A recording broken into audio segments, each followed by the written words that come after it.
Good evening, you're watching Estuary News, I'm Hugh Riches. In the headlines tonight, an appeal for a missing man in Grimsby, Lloyds Bank announces closures in our region, and Britain's first astronaut visits Hull. And later in tonight's programme, I'll be talking to Cheryl George about Bowel Cancer Awareness Month, and before that, Councillor Steve Beasant about the local elections in North East Lincolnshire.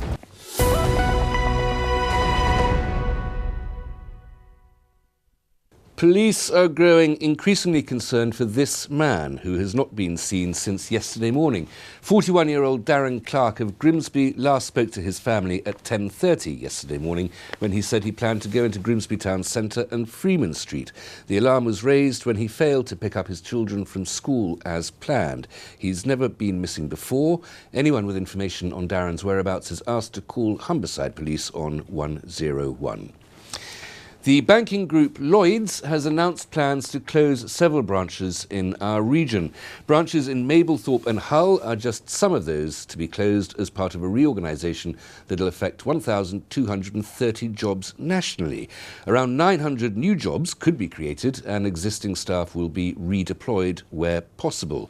Lloyds says the banks earmarked for closure all have a post office nearby that offers banking services. Britain's first astronaut was in Hull today. Helen Sharman was at the launch of the British Science Festival, which starts in the city in September. Born in Sheffield, she spent 8 days on board the Mir space station in 1991, the first woman there. She's an honorary fellow of the British Science Association and an honorary graduate of the University of Hull. And we'll bring you more on that story tomorrow. A scheme to tackle motorbike crime in Hull is to be rolled out to other parts of the Humberside police area. Operation Yellowfin came to an end on Sunday with an estimated 650 bikers turning up for a ride-out around Hull to highlight the work the force has been doing to tackle motorcycle theft. Officers say 7 bikes were seized and 3 people were arrested during just 1 week of Operation Yellowfin. Plans for an electricity link between Lincolnshire and Denmark have been halted. Partners Energy, Net and the National Grid postponed a final decision on the Viking link. They seek further clarity on planning consent in Lincolnshire.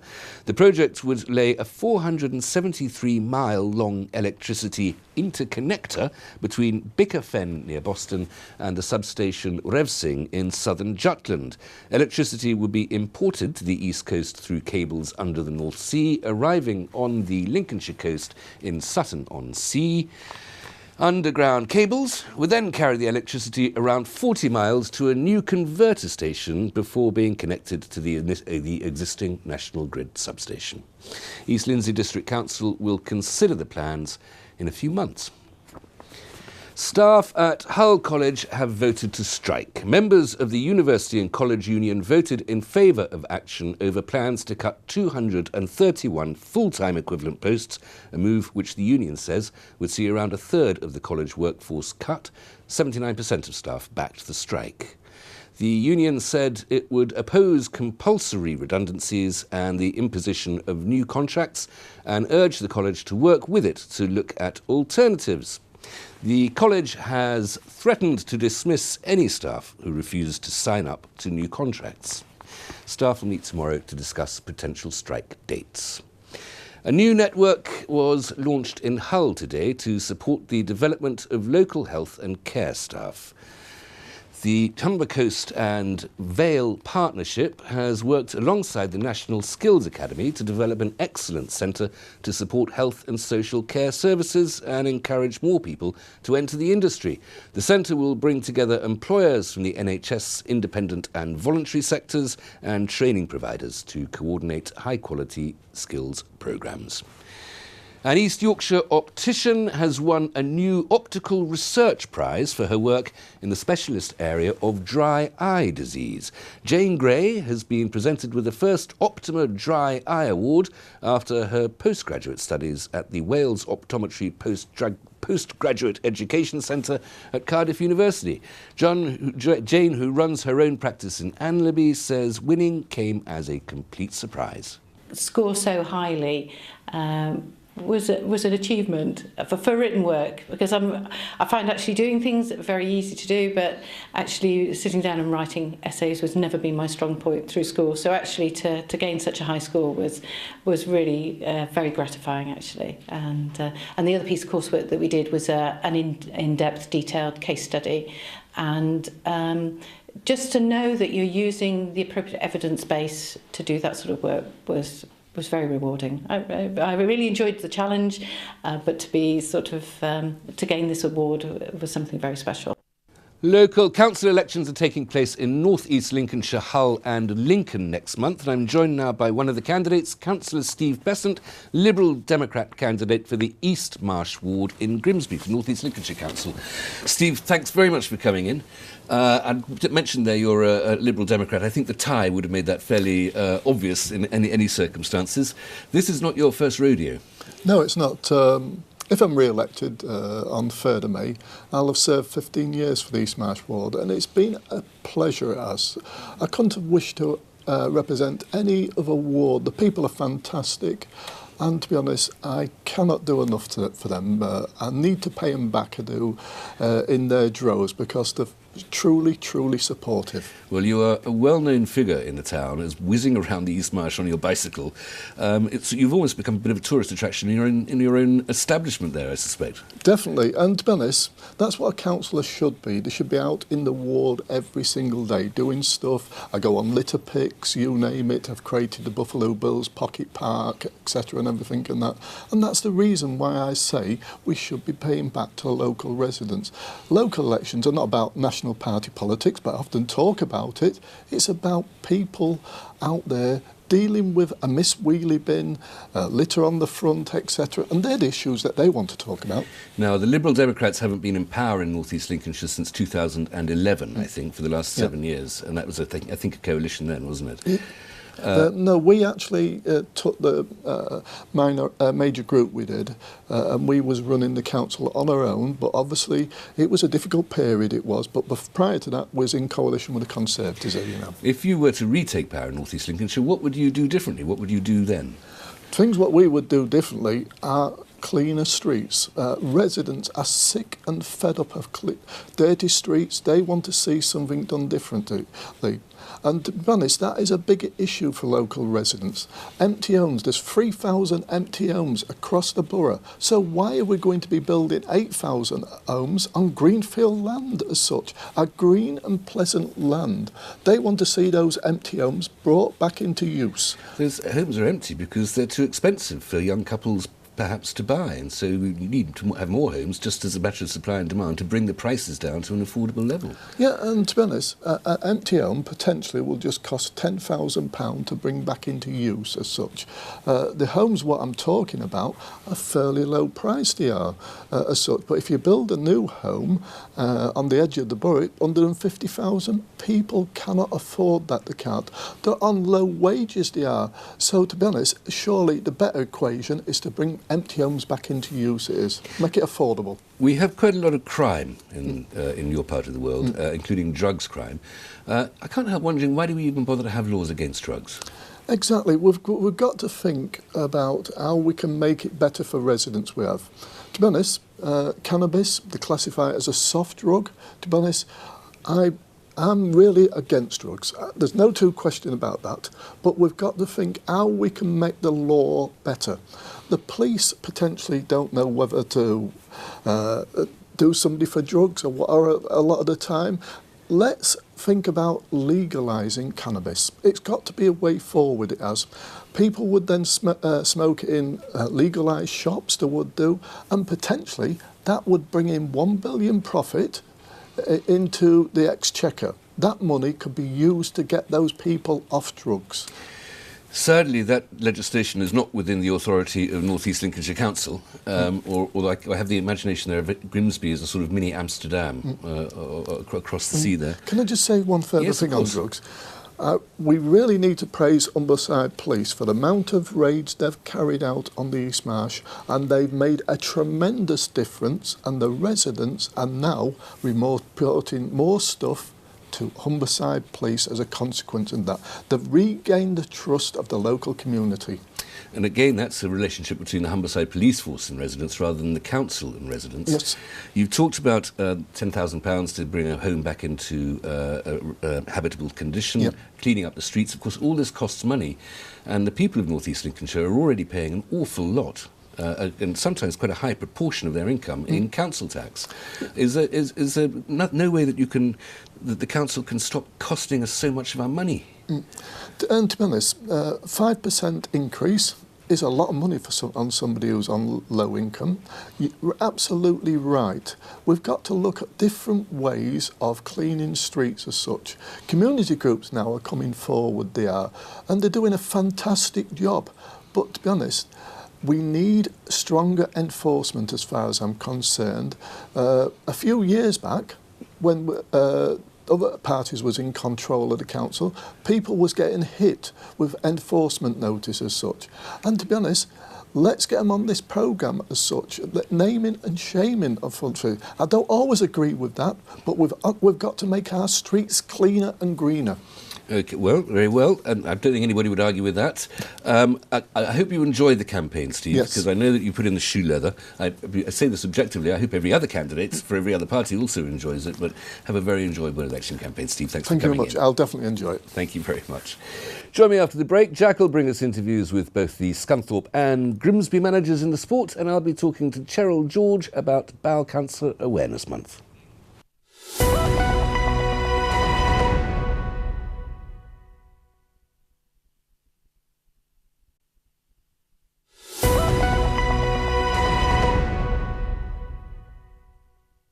Welcome back. You're watching Estuary News. Still to come tonight, Jack brings us interviews with both the Scunthorpe and Grimsby managers in the sports, and I'll be talking to Cheryl George about Bowel Cancer Awareness Month.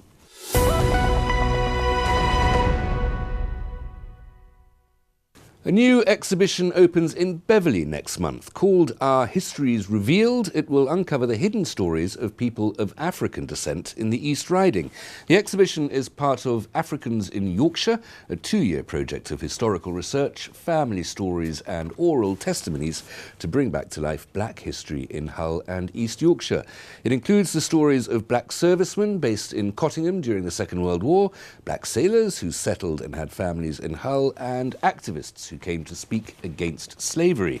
The exhibition will contain photographs, archived documents and artefacts. It opens at the Treasury House, at the Treasure House on the 5th of May.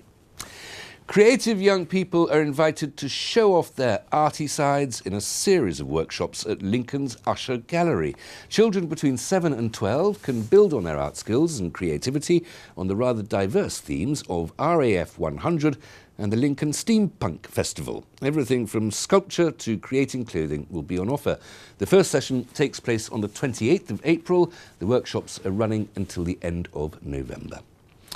Scottish folk rockers The Waterboys will be in Hull next month to promote their new album Out of All This Blue. The group was formed in Edinburgh in 1983 by Mike Scott, and they've had a string of hits including Hole of the Moon and Fisherman's Blues. The gig is at Hull City Hall on the 10th of May.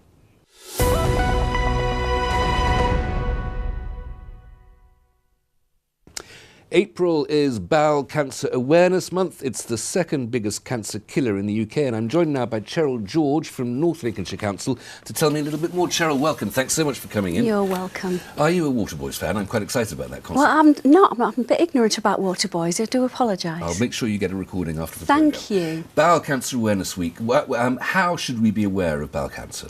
Basically, North Lincolnshire Council wants people to be aware that it's Bowel Cancer Awareness Month in April, and to know the symptoms, and to, if they're in the eligible age group, to take the screening, take the opportunities of the free screening that's available. Now, we mustn't be squeamish about this, and don't feel that you should be. What are the symptoms? What should we be watching out for? The symptoms, and they are just symptoms, and it can be nothing, but the general things to look out for, which is why people are squeamish about it, is things like unexplained bleeding from the bottom, blood in poo, a persistent change in bowel movements and bowel habits, feeling tired for no reason, unexplained weight loss, and sometimes a lump or a severe tummy ache. are the key ones, but there could be nothing, and you know, it's just if they are persistent. For people, please don't be embarrassed, just go see your GP. And again, if you are of the age group 60 to 74, people receive a free screening kit every 2 years. It's so easy to use. You know, you use it over 3 weeks and then send it in. It's all free. And, you know, it can detect it, you know, very, very early, which gives people's chances of survival improved by 98%, as opposed to if they get a late detection, which can be only 7% of surviving for 5 years or more. So this is like with all cancers, I suppose. The earlier you diagnose it, the easier it is to stop it from being dangerous. And the screening can even detect, you know, pre-cancer. You know, it can get to you before then you're preventing ever getting a cancer. So it's so valuable, and we have generally low uptake, really. I think we only have about 60% locally and nationally. And really, it's free and so easy to do, and people are just embarrassed. So if they just do that, and it's in the privacy of your own home, and if you have any symptoms, go see your GP. It is a little bit embarrassing, though, Cheryl, yeah, it is. Poo's embarrassing per se. We don't like to talk about it. We're very English about these things. Absolutely. We don't really do that. Good Lord, that's what other people do. I know. The fact is that you're dealing with medical professionals for whom this is, I'm not going to say bread and butter, but this is medical professionals for whom this is just another day's work, and you shouldn't be sort of coy and or embarrassed in any way. Absolutely. How big a problem is it in terms of numbers, bowel cancer? Nationally, we have around 41,000 diagnosed annually, and around 122 annually diagnosed in North Lincolnshire. But it's our second biggest killer, as you mentioned at the onset. What's the worst one? Lung. Is it? Okay. Yeah, lung. Now, we've talked about the symptoms. What about the causes? Is there anything that we can do to make ourselves a bit safer? Absolutely. Some is hereditary. Which if you've got a close family member who's sort of had bowel cancer, then, you know, go and get screened or see a GP. Others can be prevented by sort of keeping healthy, I'm afraid. You know, the usual lifestyle messages. Yes. Preventable, you know, watch sort of your processed foods, be a healthy weight, don't smoke, you know, give up smoking if you smoke. Try and be more physically active, even if it's sort of parking the car a bit further away, moving more.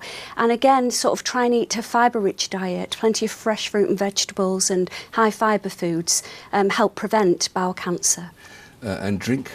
Alcohol as well, you know, again, it's an indicator for people who are heavy alcohol users. It's all the lifestyle things. So what we say is, look, everything in moderation. Try and look after your vessel and keep healthy. Okay, look after your vessel, that's very... After your body. Yeah, no, absolutely, yeah. No, I know what you mean. It's a very nice way of putting it.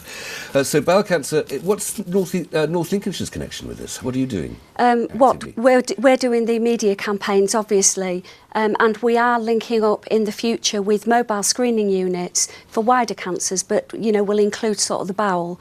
And we're looking at, North East has got a very active cancer champion model that's been running many years, where people are trained to give brief advice around the key top 5 cancers, and it's a very successful model to get people to have the screening, and we're looking at having that in North Lincolnshire later this year. And what's the state of research in terms of medical science makes such leaps and bounds all the time, these stories come out all the time. So is this a condition that science is working on? I'm sure they are, because it's our second biggest killer, and we've made great strides in cancer prevention and treatment over the years. So there's an awful lot going on, and more people fear cancer, but it's becoming more and more because of the effective treatment as being more of a long-term condition.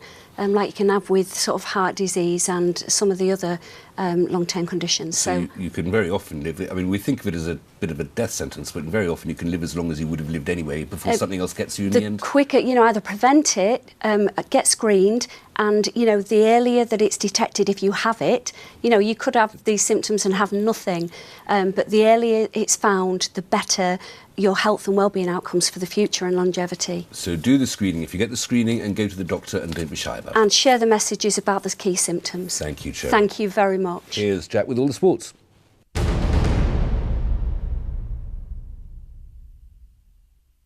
We'll start with Rugby League, and Hull Kingston Rovers forward Danny Addy has been appointed as a national head coach.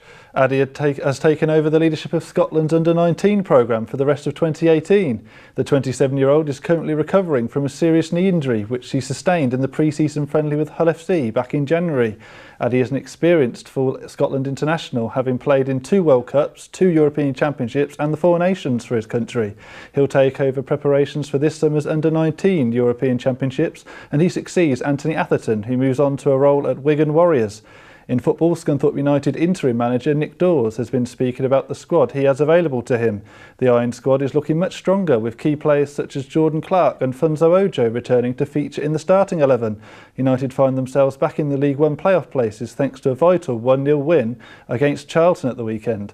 Prior to the game, I spoke to Dawes about the large array of options available to him and asked him what he expects from the players in his squad between now and the end of the season. What I've said to them in recent weeks is, give me that, give Andy that, show us that, show us how much it means to you, show us how much you want to help. And they've done that. The hard bit is that there are so many of them that want to help. They really have a desire to turn things around and change things. And that is a tough one, because how do you deal with somebody that is giving their all and then can't play? Because we're here to make decisions. In League Two, Grimsby Town manager Michael Jolly is gearing up for a crucial final 3 games of the season. The Mariners play 2 of those games away from home, facing a trip to Swindon this weekend and Forest Green Rovers on the final day. Town's chances of avoiding relegation were boosted last night after bottom side Chesterfield lost 2-1 at Exeter. The Spy-Rights remain 7 points behind Grimsby, but now have just 1 game in hand. After the Barnet game on Saturday, Jolly remains level-headed as to how he will approach the final run-in. We know we're not perfect, we're not the best football team in the country. What we need to do is stay calm, take the positives, keep improving the things that we have improved, and look to try and address the things where we haven't improved. And if we can do that in the last 3 games, then we have a chance. And that's all from me in the sport. Back to Hugh in the studio.